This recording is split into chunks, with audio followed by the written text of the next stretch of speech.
అండి నమస్తే. మనం ఈరోజు షార్ట్ వీడియోలో అయితే ఈ గరుడ కంపెనీకి చెందిన బాక్సర్ గురించి అయితే తెలుసుకుందాము. ఎంత మోతాదులో వాడాలి, ఏ పంటలో వాడుకోవాలనేది పూర్తి సమాచారం అయితే ఈ వీడియోలో తెలియజేస్తాను. వీడియోని చూస్తున్న వాళ్ళు లైక్ చేసి ఛానల్ని తప్పకుండా సబ్స్క్రైబ్ చేసుకోండి, ఫాలో అయితే చేయండి. సో వీడియోలోకి వెళ్ళినట్లయితే మనకు ఈ గరుడ బాక్సర్లు టెక్నికల్ తెలుసుకున్నట్లయితే డెల్టా మెథిన్ అనేది మనకు 11% ఈసీ రూపంలో అయితే ఉంటుంది. ఇది వచ్చి మనకు పత్తి, మిరప, వివిధ అన్ని రకాల పంటల్లో అయితే వాడుకోవచ్చు. ఇది మనకు పంటల్లో వచ్చు పురుగు సమస్య, అలాగే మనకు పత్తి పంటలో వచ్చి గులాబీ రంగు పురుగు సమస్యను నివారించడానికి చాలా సమర్థవంతంగా అయితే పనిచేస్తుంది. దీన్ని వచ్చి 1 ఎకరానికి 100 ml వాడుకోండి, మీకు మంచి ఫలితం అయితే ఉంటుంది. సో దీన్ని మనం మిరప పంటలో ఇప్పుడు గుండుపూత సమస్య అనేది ఎక్కువగా ఉంది.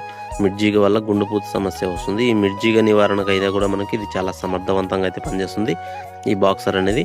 సో ఇదే టెక్నికల్తో బాయర్ వాళ్ళది డెసిస్ అని దొరుకుతుంది. సో మనకు డెసిస్ అనేది అవైలబుల్గా లేకపోవడం వల్ల బాక్సర్ అయితే తీసుకోవడం జరిగింది. సో ఇది మనకు గుండుపూత సమస్యకు చాలా మంచి రిజల్ట్ అయితే ఉంటుంది. ఎవరైనా వాడాలనుకున్న వాళ్ళు వాడుకోండి, మంచి రిజల్ట్ ఉంటుంది.